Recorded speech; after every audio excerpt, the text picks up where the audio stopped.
Welcome to Tripura Info News Update. Damchara Police Oak Sanjay Majumdar, DCM of Panisagar Subdistrict Administration conducted a raid on the Damchara-Panisagar road and searched a motorbike and arrested 2 drug traffickers along with about 12 grams of banned drugs, heroin and 6,000 taka in cash.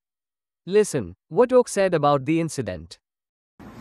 আজকে দুপুরবেলা আমাদের কাছে একটি গোপন খবর আসে যে TR05C 6449 Pulsar motor বাইকে করে দুজন লোক খেদাছড়া সাইড থেকে নিষিদ্ধ হেরোইন সহ ধর্মনগরের দিকে যাবে। তো এই খবরটা আমি এসডিপি পানিসাগর স্যারকে জানাই এবং এসডিএম পানিসাগর স্যারকে ইনফর্ম করি একজন ডিসিএমকে পাঠানোর জন্য। পাশাপাশি আমরা ডিস্ট্রিক্ট মোবাইল এফএসএল টিমকে আমরা ইনফর্ম করি এখানে ঘটনাস্থলে থাকার জন্য, উপস্থিত থাকার জন্য।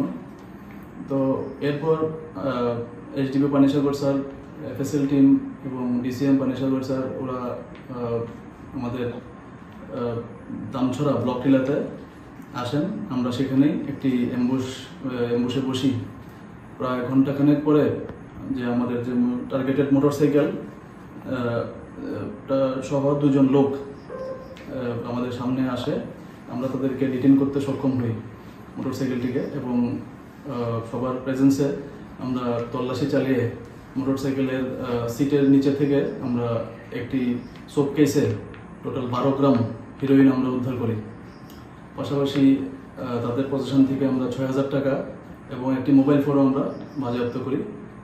তো এই TR05C 6449 পালসার মোটরসাইকেল, 6,000 টাকা, 12 গ্রাম হেরোইন এবং একটি মোবাইল ফোন আমরা পুরোটা সিজ করে এবং দুজন যে আটককৃত ব্যক্তি তাদের নাম হচ্ছে জয়নাল উদ্দিন এবং তাজ ডালি, তাদের দুজনের বাড়ি সাকাই বাড়ি, ধর্মনগর। ওদেরকে আমরা ডিটেইন করি এবং থানাতে নিয়ে আসি। তাদের বিরুদ্ধে আমরা একটা NDPS মামলা আমরা নথিভুক্ত করছি থানাতে। বাজেয়াপ্তকৃত হেরোইনের আনুমানিক বাজার মূল্য প্রায় লক্ষাধিক টাকা হবে। Subscribe to Tripura Info and press the bell icon so that you never miss any latest updates and news on Tripura.